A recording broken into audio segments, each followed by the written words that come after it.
may have noticed that more and more drivers are recording their onboard karting footage. Do you think you should be doing the same? Well, reviewing your onboard footage can be a great tool for analysing your driving technique, and it can help you pinpoint improvements.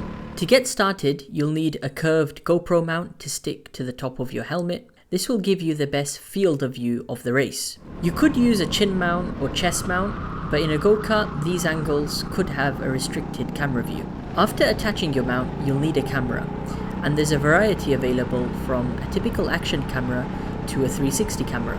Popular ones are GoPro, DJI, Insta360, and even a Cambox.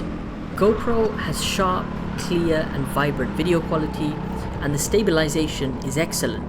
The Insta360 is the best for analysis because you can look behind and on your sides, and this is especially useful when looking at race incidents. Now, if your track don't allow top-mounted cameras, you could use the Cambox instead, which is actually mounted inside of your helmet. I like to think of this as the best worst case scenario camera because the stabilization is pretty terrible, but the video quality does go up to 4K.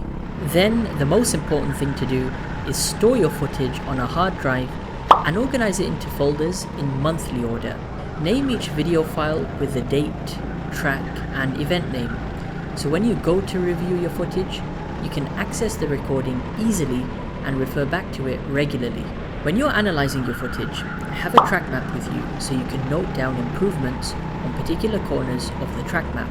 If you'd like me to review your footage, you can submit your video on the KTips Academy where we have a weekly track help session.